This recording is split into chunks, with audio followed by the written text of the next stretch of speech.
Bigay sa ating pastor. Hallelujah. At tayo humanda sa pakinig ng salita ng Diyos. Hallelujah.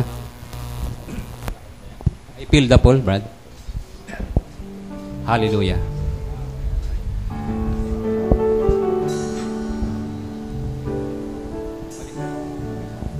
At night I lay in bed and I began to cry.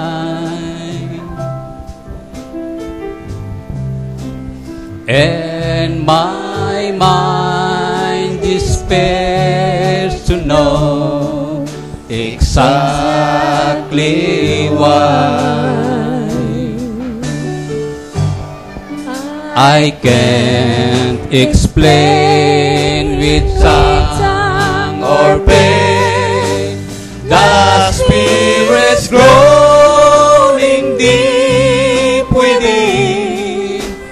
It must be God here in my soul, 'cause I feel the pull. Hallelujah.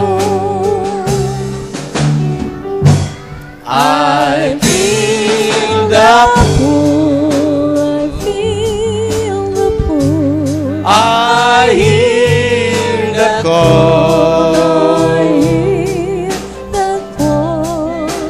And I know His Spirit's moving me to give my all.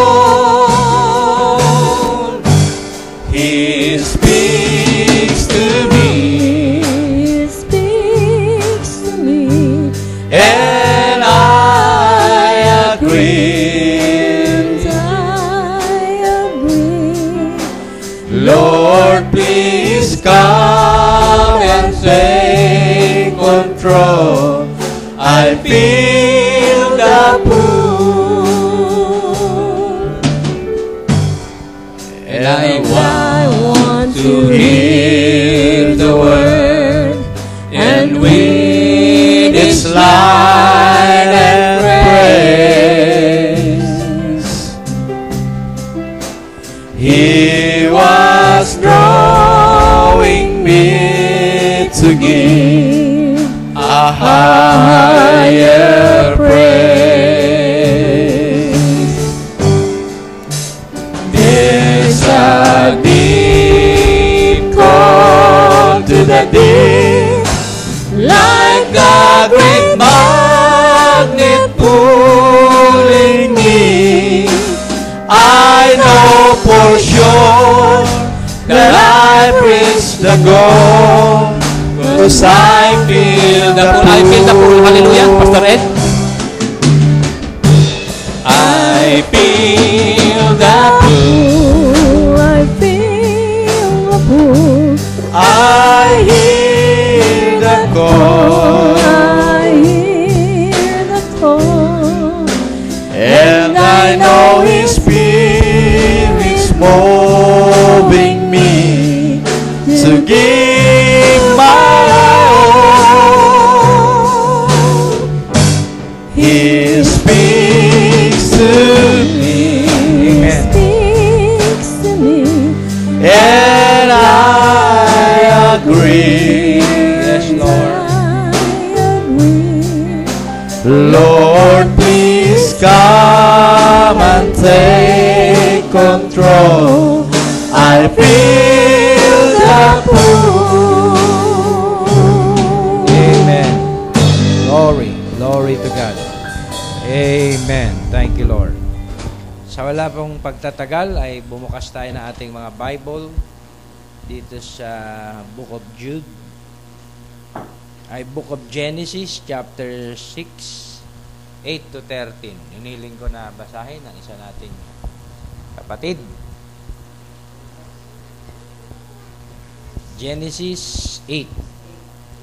Genesis 6 verse 8 up to 13. Praise. Ganito po ang pagkakasabi. Datapwat si Noe ay nakasumpong ng biyaya sa mga mata ng Panginoon. Ito ang mga lahi ni Noe Si Noe ay lalaking matuwid at sakdal noong kapanahonan niya. Si Noe ay lumakad na kasama ng Diyos. At nagkaanak si Noe ng 3 lalaki, si Sem, si Ham at si Japet. At sumama ang lupa sa harap ng Diyos, at ang lupa ay napuno ng karasan. Amen. Hanggang 13 na yun, no? 2 Timothy chapter 3 verse 5 to 8. 2 Timothy chapter 3 verse 5 to 8.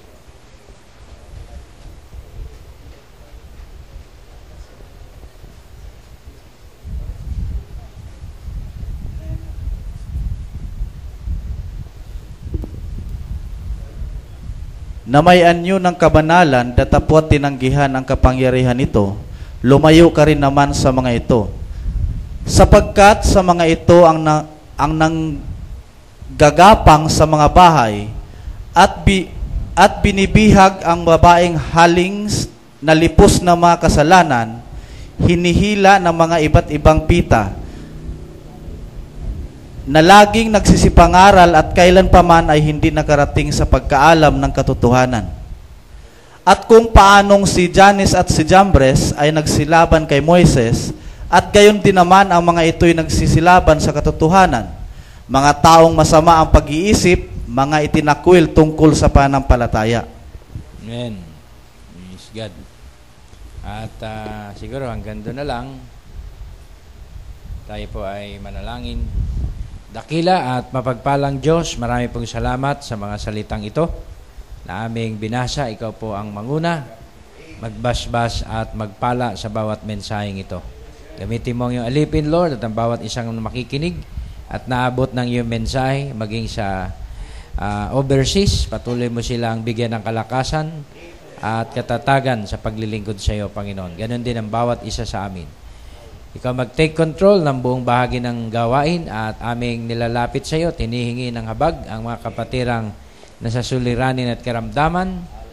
Hallelujah, maging si Nanay Tikay sa Batangas, kaawaan mo at bigyan mo ng kagalingan, yun ay prayer request. Hallelujah, ni Brother Eden. Kaya Lord, abutin mo po ang lahat ng mga kabalisahan at magkaroon ito ng kapayapaan at katugunan. Salamat sa iyo, Lord, sa gabing ito. In Jesus' mighty name we pray. Amen. Tayo po'y makaupo na. Magandang gabi sa lahat. Mga bride of Christ, mga believers, at mga mananampalataya na tinawag sa mensahe. Oh, glory to God. Nais kong ating pag-usapan yung binasa sa Genesis na merong 3 classes. Di ba? There are 3 classes of people. Okay? There are 3 kinds of believers. Laging 3. Okay? Sabi dito sa isang message, anointed ones at the end time. Now remember, I've always told you there's 3 classes of people. There's 3 races of people. Ham, Shem, and Japhet. 3 races, 3 classes. And I said that is the believer, the make-believer, and the unbeliever. It's always been. Always will be. And there was Moses, the believer, and there was Jannes and Jambres, the unbeliever. See? There was Balaam, Moses, always that 3 classes of people, 3 classes, believer, make-believer, and unbeliever. Now remember, this unbeliever, the denominational church, don't believe in any signs at all. Cold, formal, starchy, and the church in the world, the denomination. But the make-believer is that shock. That's the guy that makes believe. And then there is a real believer. That's really true. Now watch them as they go along now, just for a minute. So makita po natin, no, na pinagkuhanan ng tipo ang Old Testament. Si Noah ay mayroong 3 anak. Tama, si Shem, si Ham, si Japhet. Ayon dito sa prophet. At yun ang pinagmula ng 3 races ng tao. Doon nanggaling ang tinatawag na mga children of Abraham, lahi ni Abraham, ang lahi, mga kapatid, ni Ham, isang hentil, di ba, na naging unbeliever, at isang lahi naman ni Shem, Ham, and Japhet. Okay, ito yung pinagmula ng mga Hebrew. Yung lahi naman ni Shem ang pinagmula ng mga mistisong Hudyo lang. Amen. Ang tawag po doon ay mga Samaritan. Okay? Kaya nahahati sa tatlo ang tao sa mundo. Pagdating sa lahi ng Gentile, halo-halo po. Diba? Papa-Chinese, European, Negro, Pilipino, ay ang tawag po lahat dyan ay Gentiles. Diba? Sapagkat hindi siya kabilang sa lipi ni Abraham. Pero yun tinatawag na liping Samaritano ay mistisong Hudyo, half Jew. Can you say amen? So, bakit may tatlong races ng tao dito sa mundo? Dahil meron ding tinatawag na tatlong klase ng mananampalataya. Di ba? Dito sa message. Amen? Hindi natin pag-uusapan yung sa sanlibutan. Di ba? O sa world church. Ang pag-uusapan natin yung tatlong klase ng tinatawag na tao dito sa message. Amen? Now, yung tinatawag na denomination kinlasify sa message na unbeliever. Okay? Hindi iniregard ng message na ang mga denomination ay make-believer. Diba? Niregard sila dito sa message na they are unbeliever. Diba? Sapagkat sa oras na marinig nila ang tinatawag na mensahe, hindi sila maniniwala. Can you say amen? Kaya, yun po mga kapatid, ang difference ng make-believer at ng unbeliever. Ang unbeliever, pagkarinig nila na mensahe, hindi na sila maniniwala.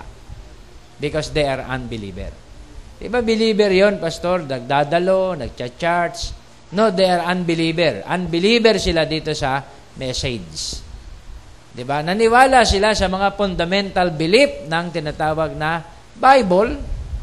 Diba? Sa maling interpretasyon, naniwala sila sa mga turo at turo ng tao.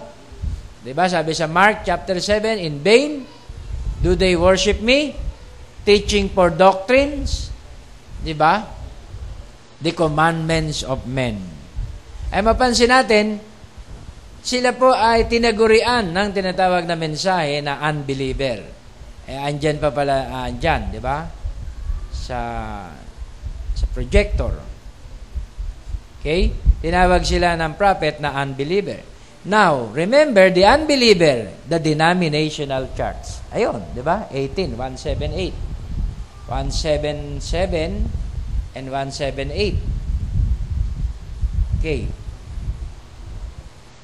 Don't believe in any signs. Tama. At all. Cold, formal, starchy, and the church in the world, the denomination. But the make-believer is that shock. That the guy that makes believe. And then there is a real believer. That's really true.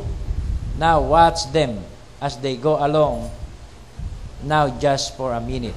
So pansinin po natin yung unbeliever, sa oras na marinig nila ang mensahe, lalampas lang ito sa ulo nila, hindi nila ito paniniwalaan. Tatalikuran nila ang mensahe.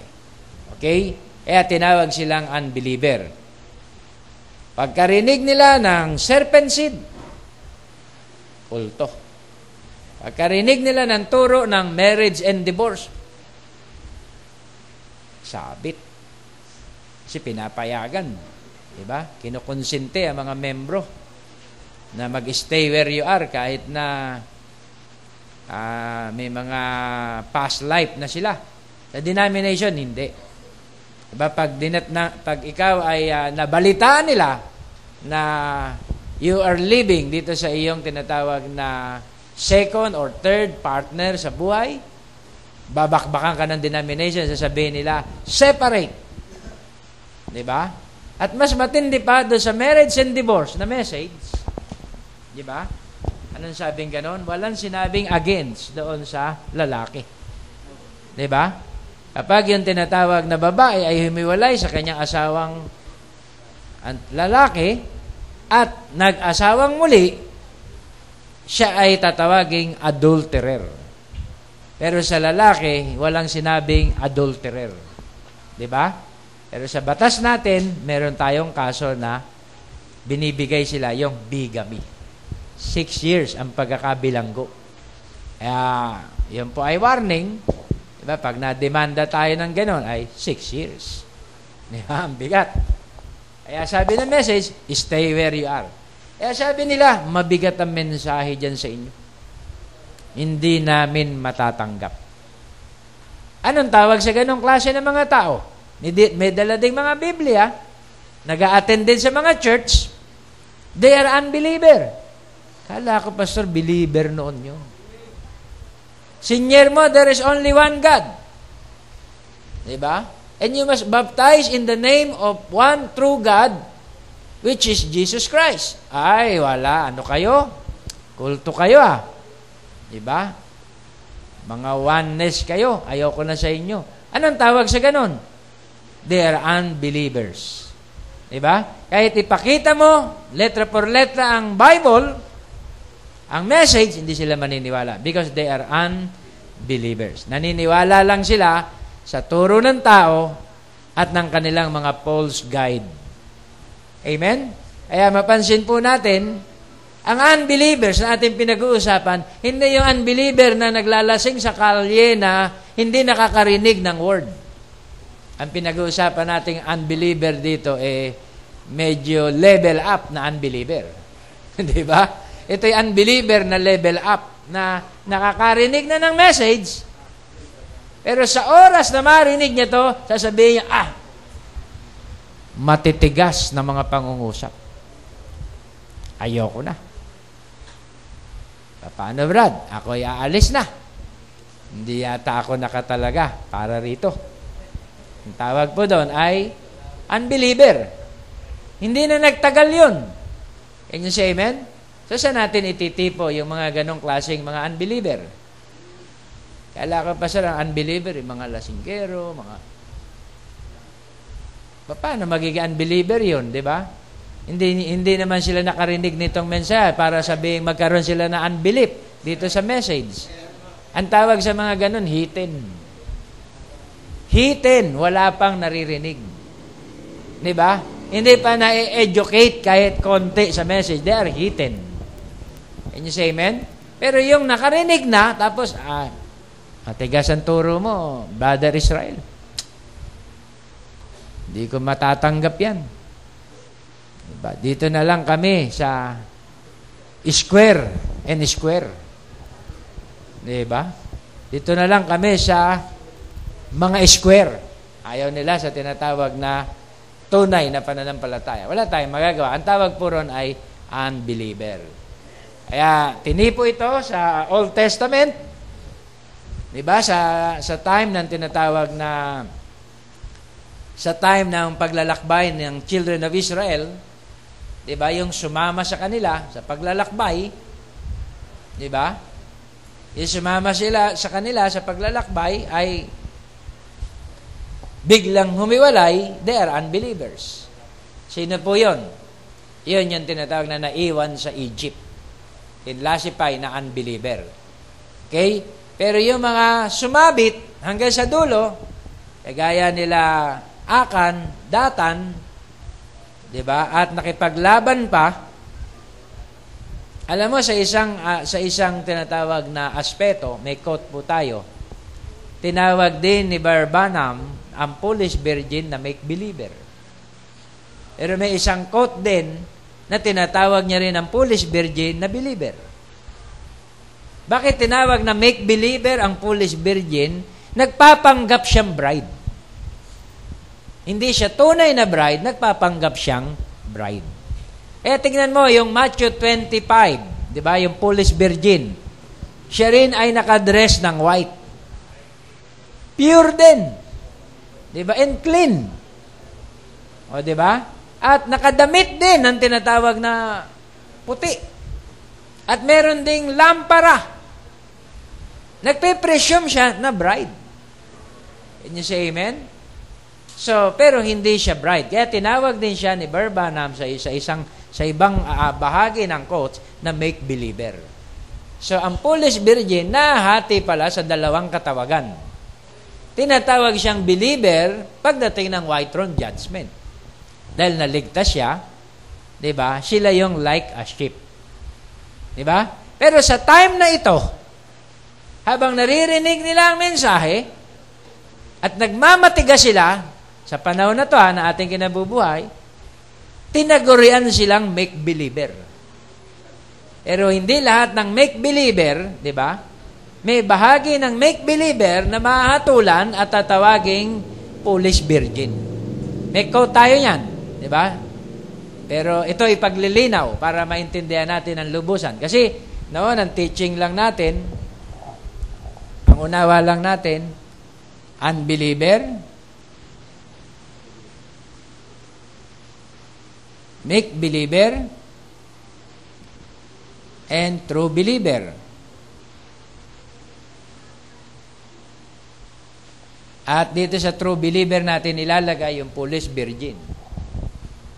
Yung title ko sa inyo kanina, sa message na to, there are three classes. Pag ang pinag-uusapan natin ay message, nakukuha nyo mga kabatid?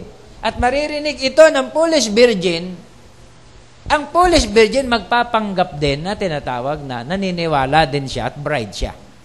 Pero hindi sila sasama sa atin. Diba? So, sino yung tinatawag na grupo na sasama sa message? Yun yung tinatawag na make-believer. Kagaya ni Judas. Tama? Sumama siya sa message.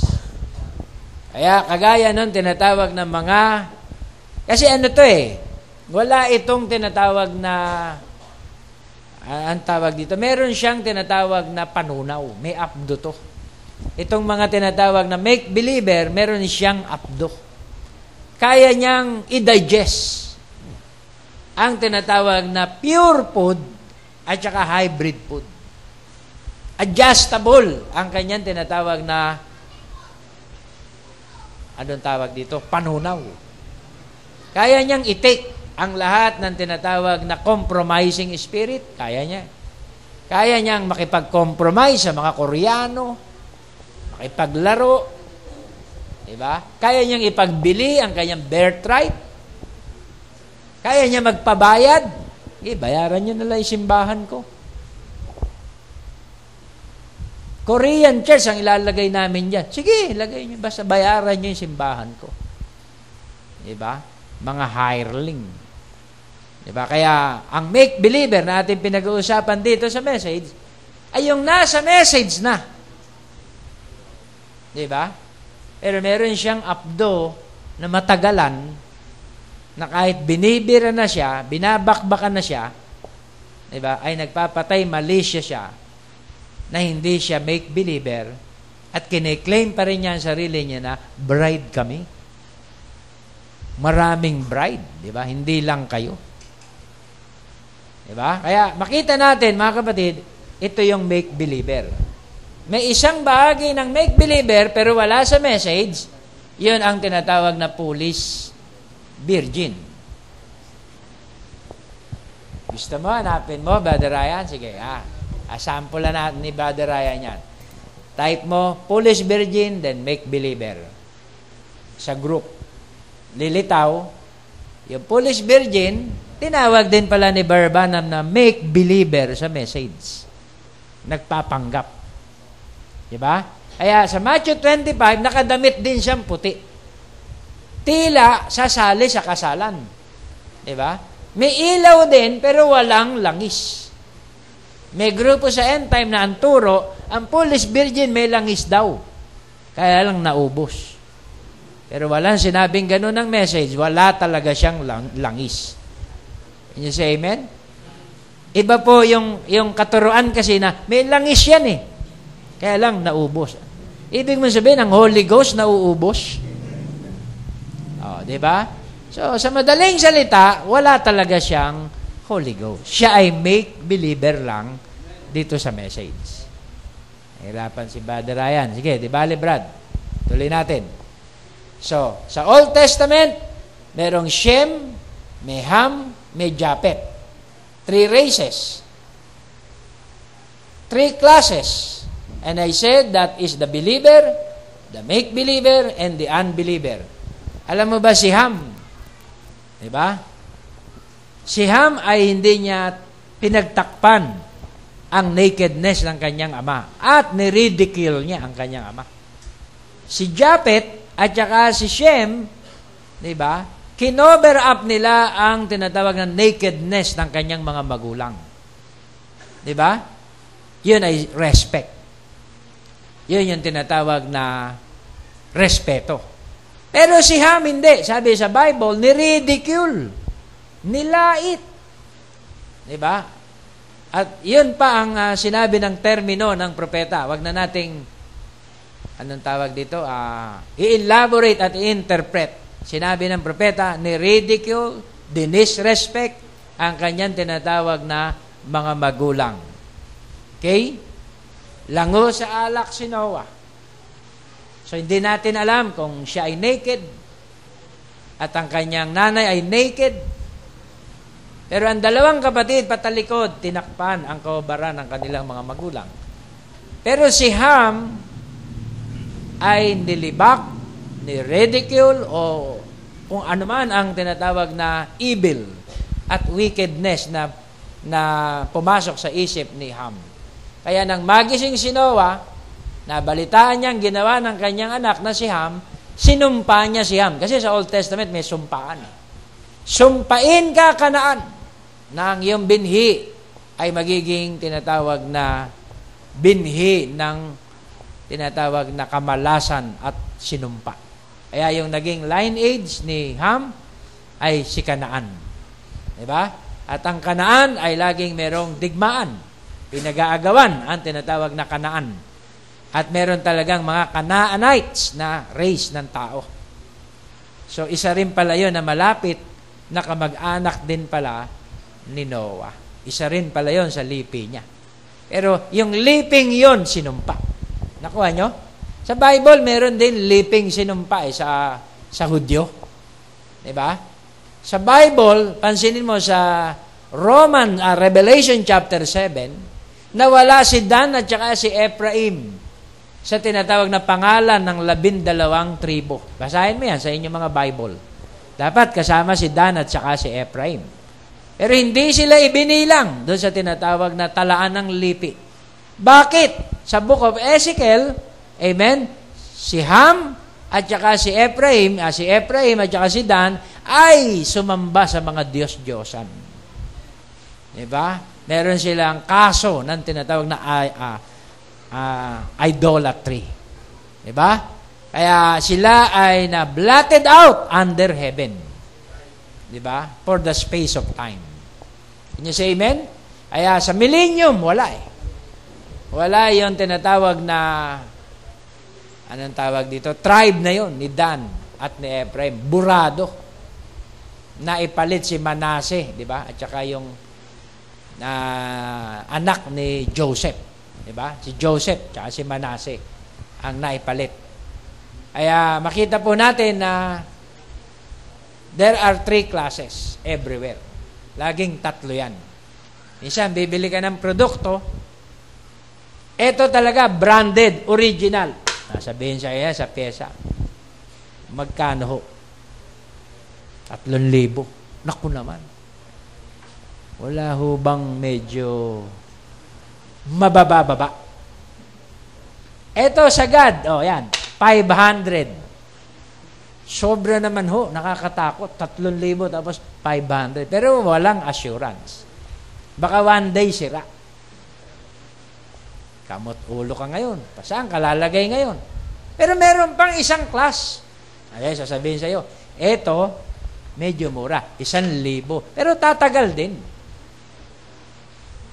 Kaya magugulo. Ano ba pipiliin ko rito? Diba? Yung second class, diba? Ano ba ang tawag doon? genuine din, pero hindi siya branded na hinahanap mo. Mga class B, mga ganun din. Medyo may class din, pero hindi siya yung branded na hinahanap mo. Maguguluhan ka. Ganun din, there are 3 classes dito sa mensahe. May 3 klase rin ng tinatawag na tao dito sa mensahe. Merong isa na sinasabi si Brother Branham, they just go around this message, but they did not, believe the message. Sumasama dito sa tinatawag na message, kalipunan ng message. Nang ang message ay mas spread, ipangaral. Sila rin ay nahatak ng revival nito. Pero hindi talaga sila 100% na message believer. They just sympathize with the message. Kaya pag narinig nila yung matigas-tigas na bahagi ng mensahe, yan lang, ayoko na. Pag ganyan. Iba na yan. Hindi na ako talaga ubra dyan. But ano ba narinig mo, brad? Sabi daw, kainin ang kanyang laman at dugo. Cannibal yun. Gagawin niya kaming vampire, sabi ni Jesus, except you eat my flesh and drink my blood, you have no part in me. Ayaw na namin. Nag-walk out, yung tinatawag na 70. Sabi sa message, yung 70 ay unbelievers. Sumama ng matagal na panahon din sa mensahe, umupo-upo, dalang mga mensahe, blessing, prosperity, healing, Jesus loves you, God is a God of love. Ang ganda-ganda dun sa fellowship nila. Ang saya-saya. Pero nang humanto ang message sa third pole, ipinreach ang third pole, except you eat my flesh and drink my blood. Teka. Iba na to. Delikado na to. Makukulto na ako nito. 70 disciples. Hindi na nakita anino. Pero sa time ng pagpapagaling, sa time ng pagpapalaya sa mga demonyo, kasama ba yung 70 o hindi? Kasama. Sa time ng mga blessing at prosperity, kasama hindi? Kasama. Sabi nila, nagagala kami, Panginoon. Sa aming mga pangangaral at mga pananalangin, ang mga demonyo tumatakbo. Unbeliever, nakapagpapalayas din ng demonyo sa time ng 70. Nag-rejoice sila, mga kapatid, sa mga fundamental na part ng mensahe. Kaya may mga grupo ng mga tao, magre-rejoice sila dito sa mga fundamental part ng mensahe. Pero pag inilabas mo na yung tinatawag na pinaka-third pole, yung pinaka-malalalim na bahagi ng mensahe, yan, lilitaw ang pagiging unbeliever. Sometimes ang unbeliever, pag nare-rebuke mo, doon lumilitaw, unbeliever, nagwo-walk out. Matitigas ang ulo. Si Brother Olding, iba naman. Gusto talaga niya yung, sige, pastor, bakbaka mo. Di ba? Ang unbeliever, ayaw. Ganon yun, papalapalatak yun. Unbeliever. Unbeliever, change my heart, O God. Sige, Lord, baguhin mo ako sa mga mensahe na yan. Kung dyan ako mag-grow, kung dyan ako magpa-prosper, mag-i-stay sa mensahe yan kahit sa time ng correction. Mag-i-stay sa mensahe yan kahit sa mga matitigas na mga pangangaral. Pero ang make-believer, mag-i-stay din kahit matitigas sa mga pangangaral. Pero pinupusong. Nakukuha niyo, mga kapatid, at kukuha siya ng pagkakataon, para kalabanin ang mensahe. And you say amen? Naunawaan niyo ang difference? Kaya yun tinatawag na hindi kaagad tayo naniniwala. Pag naniwala sa mga fundamental belief, baptize na, pastor. Hindi pa ganun kadali. Kinakailangan mag-manifest ang third pole sa kanya. Para ikaw ay ma-identified na true believer. There was the unbelievers. As soon as he said, eat the flesh of the Son of Man. Oh, man. That was it. Unbeliever pala yun. Diba? Dahil sa lalim na mensahe, hindi mag-grasp ang mensahe. Hindi ma-digest. Bakit ka umalis dyan sa church? Hindi ko manguya. Hindi ko manguya yung mensahe, hindi ko ma-catch up. Diba, naalala niyo, may dalawang mag-asawang dumadalo dito noon. Pastora yung isa. Ay, grabe po ang grabe pastor, ang ganda ng mensahe. Kaso tinerdful ni Brother Rodrigo, asa si Brother Jaime. Nabulunan. Diba? Nabulunan. So, ang believer, hindi nabubulunan eh. Diba? So, unbeliever pa rin. Unbeliever ba yun? Wala tayong magagawa. Unbeliever sila sa message. Hindi ko sinabing unbeliever sa fundamental belief ng Bible. They believe the Bible. They believe the creeds and denominational teaching. Pero, pagdating sa message, nasagi pa yung pantalon. Nasagi pa yung pampakyut. Kasi yung pastora, nagpapakyut eh. Nadali sa preaching. Di ba? Noon, meron dumalo sa atin, si Sister Lynn, naalala nyo? Pag upo pa lang, bakbak ka agad. Holiness ka agad. Gumanon lang. Next Sunday, wala na. Malinis na. Ano tawag sa ganon? Believer. Kasi merong pagpapasa ko. May obedience sa word. Diba? Yung make believer, pag binaksakan mo, yung unbeliever, binaksakan mo ng matitigas sa salita. Bye-bye. Buti ka magbabay pa yun. Diba? Yun. Biglang aalis. Diba? Na parang, ano nang sinubok, pastor. Hindi niya talaga sasabihin na natigasan siya sa mensa o hindi niya maintindihan. Ang sasabihin ng mga umalis, matindi pagsubok, pastor. Sa buhay. Playing safe. Diba? Pero yung iba naman yung tinatawag na, nagkaroon ng tinatawag na pagkalaban sa mensahe, babaksak yon sa tinatawag na make believer. Diba? Alam mo ba, ang foolish virgin bumibira rin. Meron din silang tinatawag na unbelief sa message. Kaya lang sila ay predestinado sa tinatawag na white throne judgment. Nakuha nyo, mga kapatid? Kaya may punishment din sila na susungin pagdating ng Great Tribulation. Diba? Bakit sila banal naman, malinis, sanctified life? Minsan, mas banal pa nga kaysa rito sa atin, ang foolish virgin. Pero bakit pinahintulutan ng Diyos pumasok sa tribulation? Diba? Para i-purify ang kanilang tinatawag na unbelief. Para sila i-purify doon sa tinatawag na tribulation, dadana sila ng kapaitan at kahirapan doon. Pag napagtagumpayan nila yun, doon sila ma-identified na believer sa white throne judgment. May pagdadalisay. Yung mga maling kaunawaan nila sa mensahe, kasi kaya sila naging foolish virgin, may mali talaga silang pagkakaintindi sa mensahe. Can you say amen? Kasi kung tama ang pagkakaintindi nila sa mensahe, hindi sila aalis sa atin. Pero bakit sila umalis sa atin at nasiyahan sa tinatawag na square? Diba? Bread and square. Bakit sila nasiyahan sa mga ganong mga poor gospel na teaching? Diba? Nag-rejoice. Ibig ba sabihin, na-quicken sila sa ganong mga tinatawag na turo? Dahil doon sila nakatalaga. Diba? Doon sila nakatalaga. Pero meron tinatawag talaga na tinatawag na grupo na mag-i-stay sa message. Diba? Anong sabi doon? But the real believers, they could not explain it, but they believe it anyhow. Hindi nila may paliwanag, pero sila'y naniniwala. They went on through.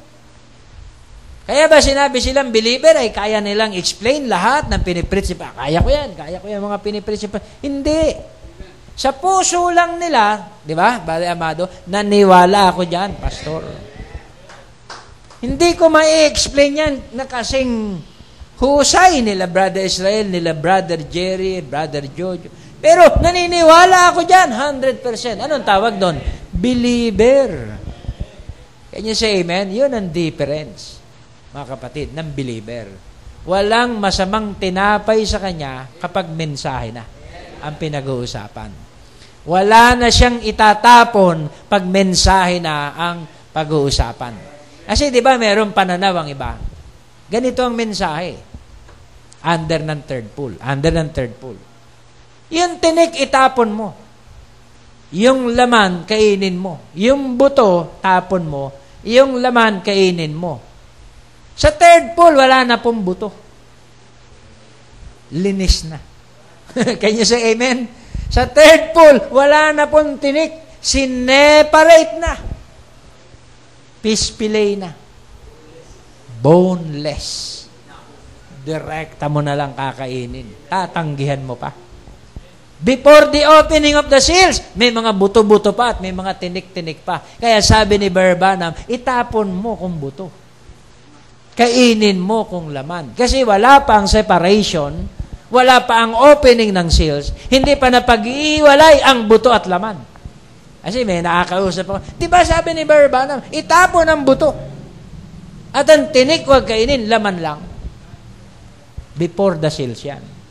Nang mabuksan ng selyo, diretso na. Diba? Iyon ay para sa pagkain. Hindi ikamamatay ng bride. Ang lahat ng revelation dito sa third pool.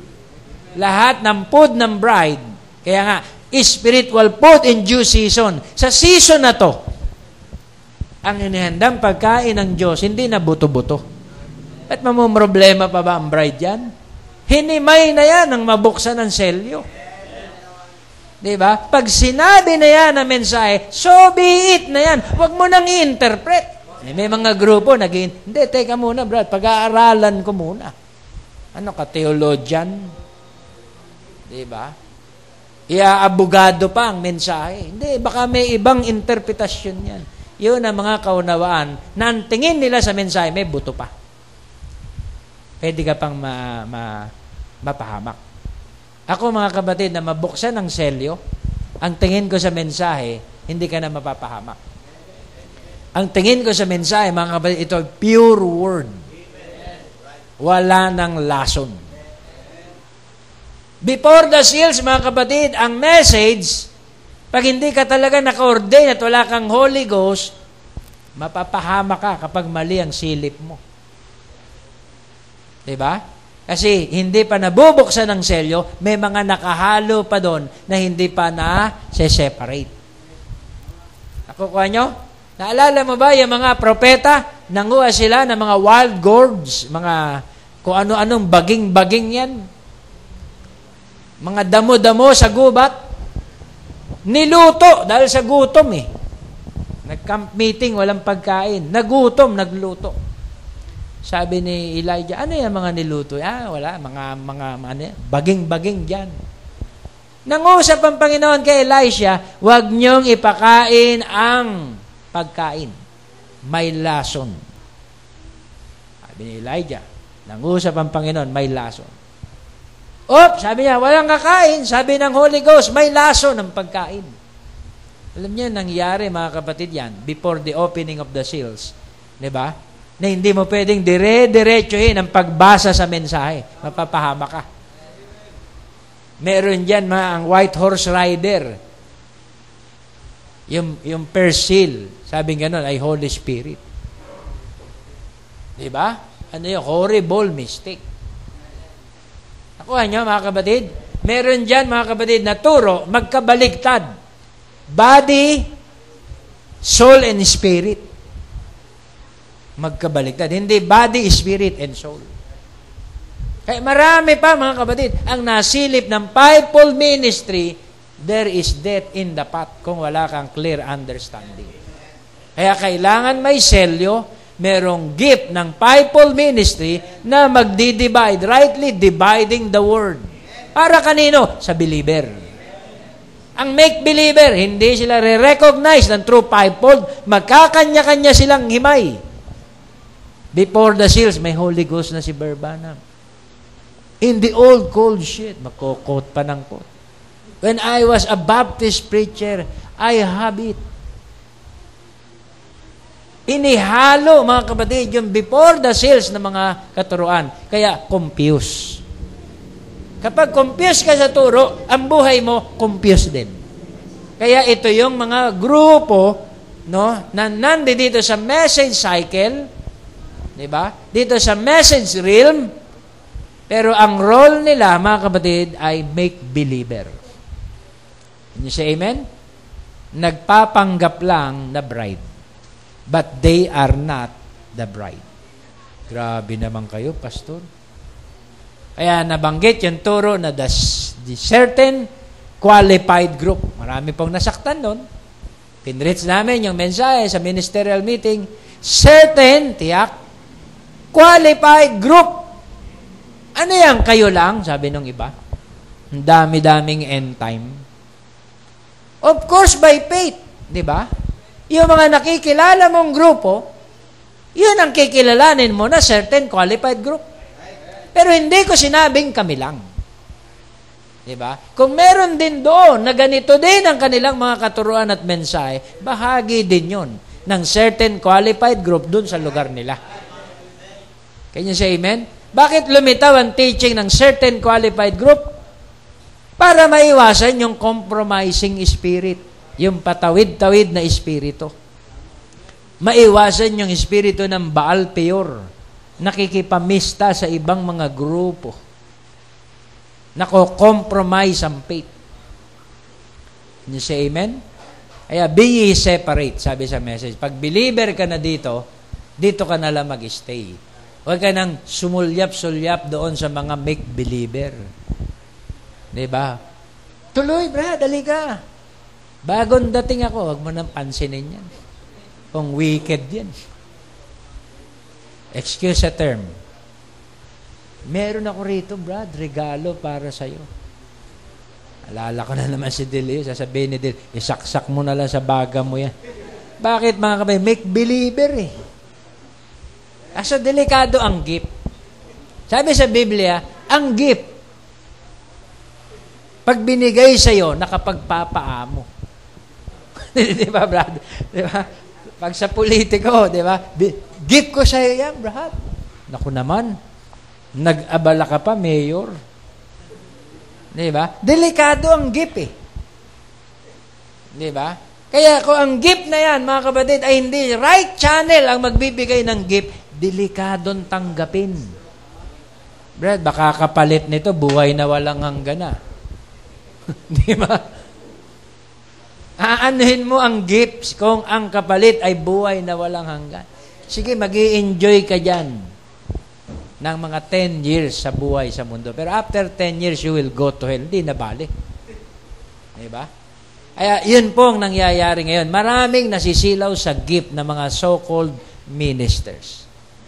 Marami nababayaran, mga hireling pastor.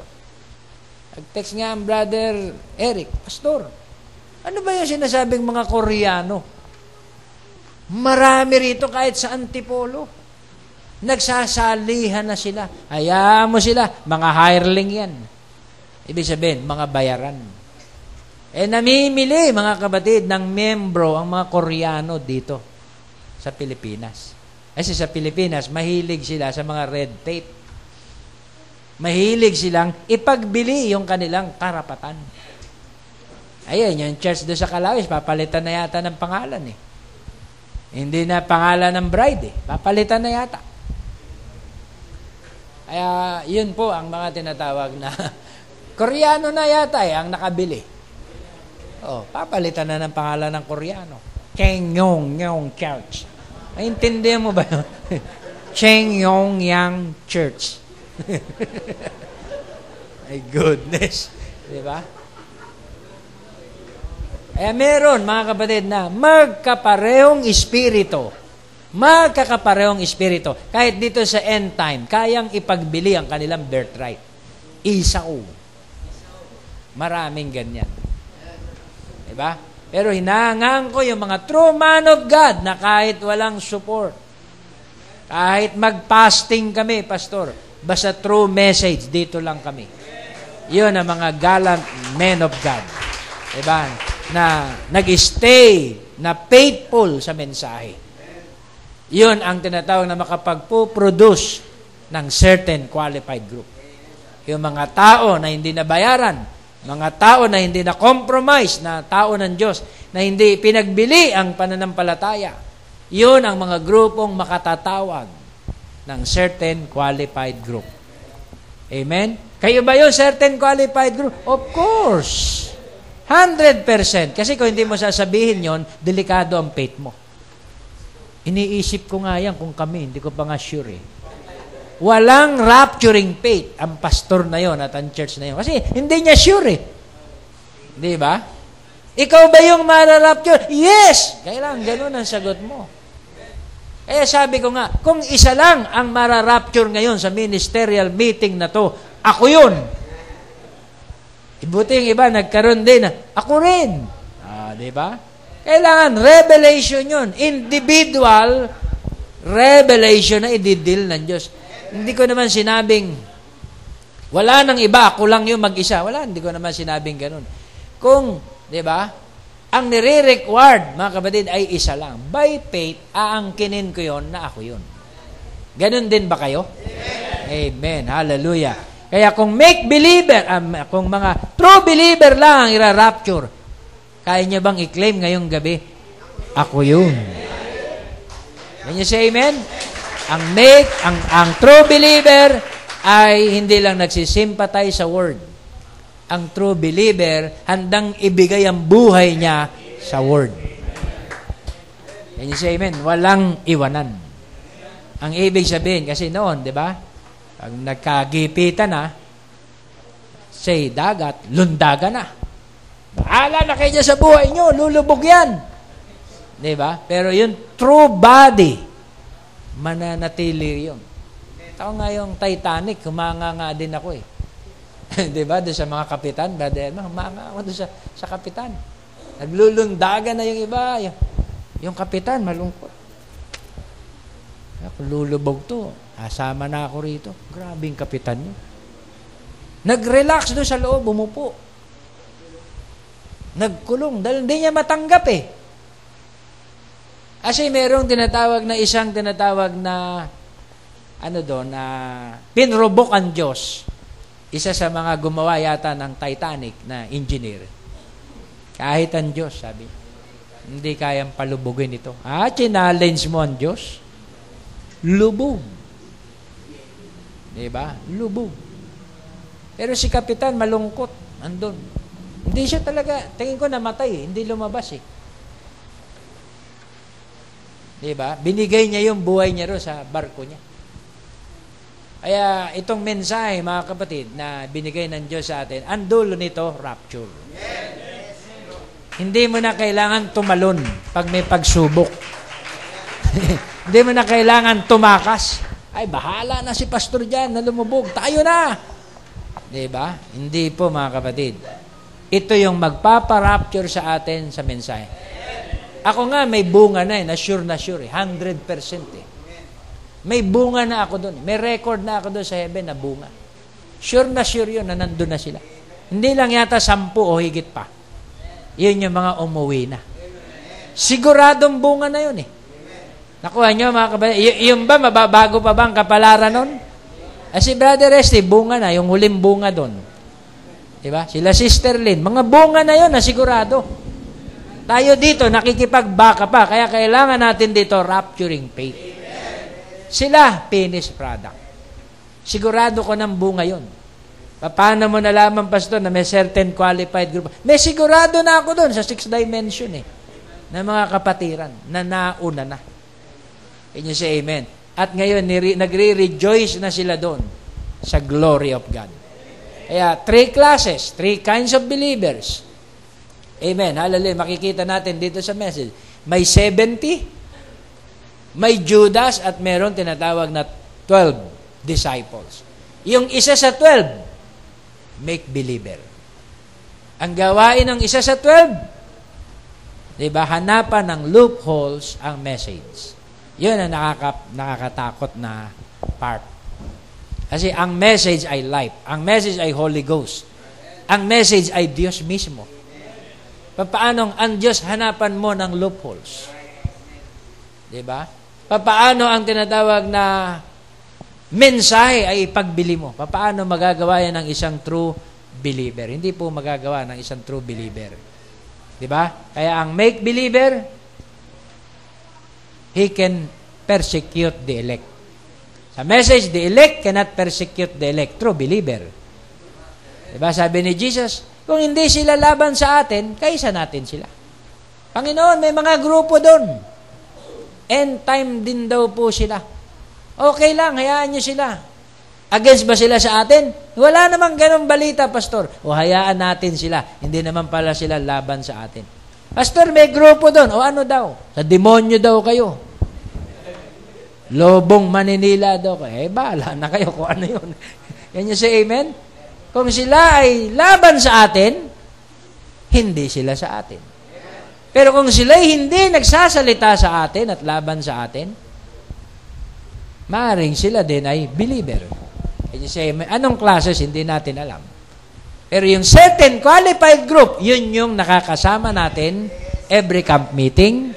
Yun yung tinatawag na mga ministro na nakakatayo dito sa atin. Sila ay part ng certain qualified group. Yun nakaka-change pulpit natin. Madalas na nakaka-gathering natin tuwing camp meeting. Yun ang certain qualified group dito sa Metro Manila. Paano ko i-represent ang ibang group sa Metro Manila? Ni hindi ka nga maimbita kahit umawit man lang sa pulpito nila. O mag-testify man lang. Duda pa. Baka ang ipangaral mo ay again sa kanilang pulpito. So, ang certain qualified group, yung kapwa natin mga ministro at church na may tiwala sa atin. At kaisa natin sa pananampalataya. Can you say amen? Kaya yun yung certain qualified group, yun yung tinatawag na group ng believer. Nasa kanila ay walang batik, walang puwing. Diba? Walang malisya. Walang hinala sa kanila sa mensahe. Walang pagdududa. Kundi meron silang pure heart sa mensahe. Can you say amen? Ang make believer, kakapit hanggang sa dulo. Pero sa time ng tinatawag na separation time, ma-identified ang make believer. Diba? Si Judas, ang kaso, binenta si Jesus. Nakuha niyo, mga kabatid? Si Esau, ang kaso, ipinagpalit ang birthright sa material na bagay. Si Balaam, mga kabatid, ganun din. Believer din siya. Si Moses, ang grupo ni Moses, ang true believer. Can you say amen? Yung mga namatay sa wilderness, na mga sumama sa paglalakbay kay Moses, mga unbeliever yun. Namatay sa wilderness, unbeliever. Hindi lang Egypt ang unbeliever. Yung mga sumama sa wilderness, na kahit na wala na sa Egypt ang laging bukang bibig, buti pa sa Egypt eh. May garlic bread. Buti pa sa Egypt, may showbiz. Kay Moses, wala. Killjoy. Kahit sumama sila sa paglalakbay kay Moses, ang laging confession nila, Egypt. Kaya sila ay unbeliever. Winas out sila 40 years sa Egypt. Hanggat may sumasama. Hindi po nila nasumpungan ang promise land. Hanggat may nabubuhay na unbeliever doon, ay hindi nila narating ang promised land. Can you say amen? Sino naman yung mga make believer? Yung grupo, mga kabatid, ni Balaam. Yun ang tinatawag na make believer. Dahil si Balaam nag-offer din ng 7 sacrifices ng ram.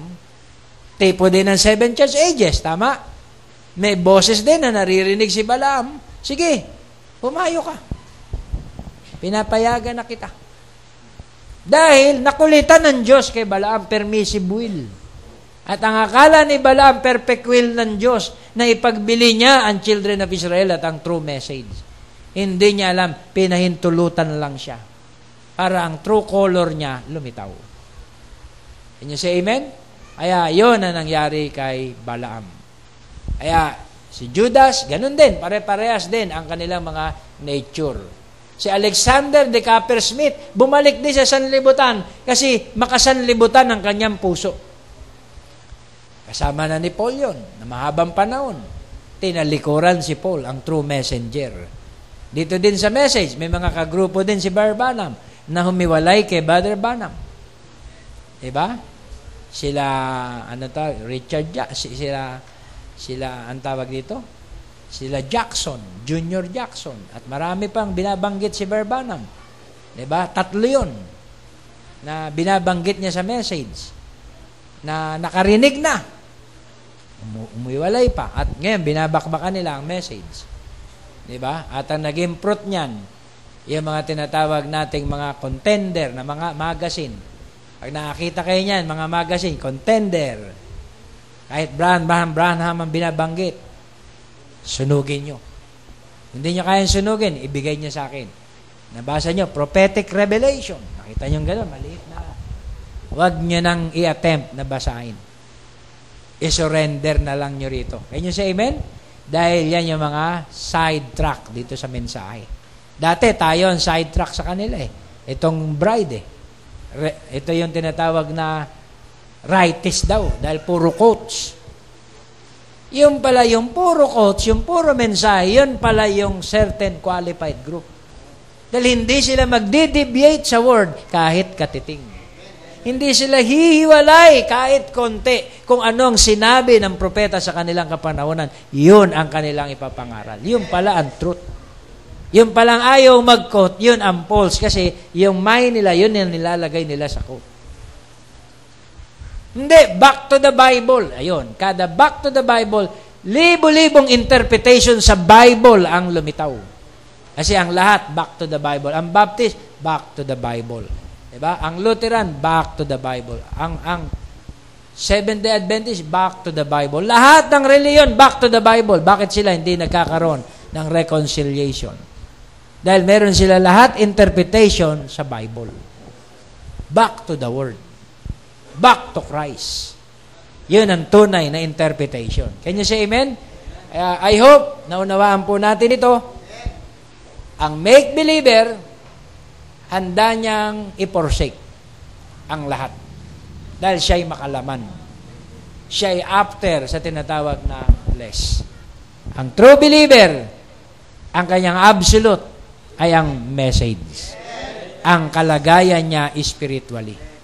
And you say amen? Kung manganganib ang kanyang kalagayang spiritually, bibitawan niya ang anumang mga hadlang sa kanyang paglilingkod sa ating Panginoon. At ipaprioritize niya kung ano ang mensahe. Meron kasi siyang seal. Ano yung seal? I am wrong. Ang bride, mga kapatid, marunong mag-I am wrong. The seal of this age is to say, I am wrong. Si Satan at ang make-believer, hindi. Ang confession nila, I am right. Di ba? Kaya si Judas, mga kapatid, hindi nagsisi hanggang sa dulo. Sabi nung iba, nagsisi. Paano nagsisi? Dapat kung nagsisi siya, sinabi, Lord, sorry po. Hindi, nag-guilty siya. Kaya nagbikti. Hindi siya nagsisi. Nag-guilty siya sa kanyang ginawa. Kung talagang siya ay guilty at he feels sorry sa nagawa niya, Lord, sorry. Kagaya nila Peter. Si Peter, parehas lang naman ang ginawa ni Peter at saka ni Judas eh. Alam niyo ba yon? Ang ginawa ni Peter at ang ginawa ni Judas pareho. Mas matindi pa ang ginawa ni Peter. Dahil 3 times. Si Judas, 1 time lang. Bilang ni Judas, ang halikan ko. Iyon ang Kristo. May masama ba sa paghalik? Wala, mga kapatid. Ang masama sa paghalik na ginawa ni Judas, merong bayad. May pagkakanulo. Halik ng pagkakanulo. Diba? Si Peter, sinabi na ng Panginoon, Peter, tries mo akong i-deny sa harapan ng tao, sa Sanhedrin, sa lahat, na magtatanong sa iyo, 3 beses titilao kang manok. Hindi mangyayari yan, Lord. May kutsilyo, mga kapatid, si Peter eh. Diba? Walang pwedeng gumalaw sa iyo at dito itataya ko ang buhay ko. Nagkatotoo naman yun. Sa time ng persecution, talaga napatay si Peter.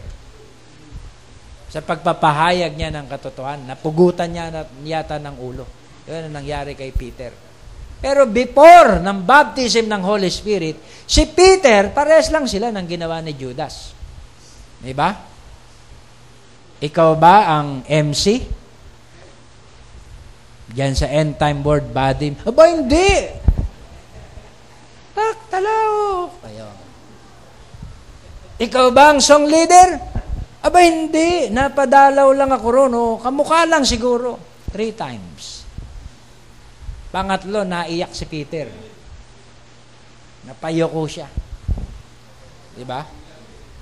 Talagang nanghina talaga siya sa nangyari. Pangatlo. Nagbalik mundo siya. Wala na akong pag-asa. Sa mga believer, mga kapatid, ang backsliding, hindi po yun tinatawag na blasphemy. Ang backsliding sa mga believer, mga kapatid, ito yung tinatawag na stages ng kanyang tinatawag na pagkamatay at pagkabuhay. Kaya, kung ang backsliding sa time ni Peter ay yun na, sana hinayaan na siya ni Jesus. Bakit si Lord may burden pa kay Peter? Diba? Dinalo pa niya, Peter, kamusta? Lord, nakakahiyang makipag-usap sa iyo. Panay ako, negosyo ng negosyo, walang nangyayari. Hulog ako ng hulog ng lambat, walang nauhuli. Sige nga, ihulog mo dyan, sabi nila. Paghulog ay napakarami. Hindi mabuhat. Iyak si Peter. So, iniwan niya ang mundo at nagbalik mensahe siya. Can you say amen? Kaya I believe sa mga true believer, mga kapatid, meron siyang zealousness sa kanyang heart. Meron siyang seal. At ang seal na yon is to say, I am wrong. The seal of this age is to say, I am wrong. Ang lahat ng bride, may ganyang katangian. Di ba? Na napakadali nilang mag-express ng kanilang repentance for the sake of the word. Can you say amen? Pero ang wicked, hindi magre-repent. Di ba? Yun ang difference ng dalawa. Maghahanap pa siya ng loopholes para depensahan ang kanyang pagkakamali. Kaya naman ako umalis dyan eh. Yung mga membro dyan eh, ganun. Ija-justified. Ija-justified niya ang kanyang kamalian. Ang bride, pag may kamalian, nagre-repent. Dahil yun ang seal ng bride. Can you say amen? Hallelujah. Di ba? Ikaw, Brother Amado, ilang beses na kayong umalis sa church. Dadalan pa namin yan ng noodles. Dadalan pa namin ng bigas. Isnab kami kay Brother Amado. Pinagtataguan kami nito eh. Di ba, Brother Amado? Bride ka. Dumating ang time. Yung appointed time. Hindi na sila lumapit para dahil kami ang nagtawag. Sila na ang kusang ibinalik talaga ng Diyos. Till death, do us part na yan. Di ba, Brother Amado? Oh, see? Ganun talaga yun. Dati nun, tingaawit si Brother Amado. Ano yung inaawit niyo, Mami? Ha? Undivided. Tapos next meeting, wala na. Divided na. Diba? Ay, nakakatakot yung kanta niya. Undivided eh. Pero ito, kakantahin muli ni Brother Amado to, I believe with all my heart. Hindi na madidivide. Nakanta na yata niya uli. Kaya God bless you all. Kung nawawalay tayo sa mensahe, mag-stay tayo sa mensahe. Dahil believer tayo, bride tayo, nanghina man tayo, mag-stay ka rin sa mensahe, lalakas kang muli. Hindi ibig sabihin, nanghina ka, wala ka ng pag-asa. Mag-stay ka lang lagi sa mensahe. Marirevive ka uli, tatatag ka uli. Dahil nasa group ka ng tinatawag na true believer. Hindi sa make-believer. Ang make-believer, nag-aanyo, nagpapanggap lang siyang bride. Pero ang totoo, hindi siya masaya na bride. Masaya ka ba sa pagiging bride mo? Hindi. Bakit? Hindi ko mailabas ang tunay kong excitement. Pigil ako dyan sa bride. Bakit? Sobrang higpit ng mensahe. Yun, make believer ang tawag doon. Diba? Darating ang time, makakasumpong siya ng tinatawag na mangingibig. Diba? Yun ang susundan niya at hindi si Kristo. Amen? Makakasumpong siya ng ibang tinatawag na susundin na leader. Diba? May entice siya. Kaya yung mga babaeng bao, mabibiktima ng tinatawag na mga bulaang propeta. Can you say amen? Kaya I believe ang bride, mananatili dyan hanggang rapture. Mananatili sa word, ano man ang mangyaring pagsubok sa buhay niya. Diba? Nangamatayan man kayo dito sa mensahe na kinuha ng Panginoon ang love man siya, lalong kumapit pa. Diba yun sa Tagapalawan? Bira camp meeting. Mismong camp meeting, doon namatay yung anak niya. Pero sabi niya, hindi ako iwalay lalo sa mensaheng ito. Challenge niya si Satanas. Kala mo, manghihina ako dahil sa ginawa mo. Sabi niya doon sa kaaway. Lalo akong magsusuporta rito sa mensahe. Sabi ko. Can you say amen? Dahil kung bride ka talaga, mananatili ka sa mensahe hanggang dulo. So God bless you all. Pagpalain kayo ng ating Panginoon. Oh, glory to God. Hallelujah.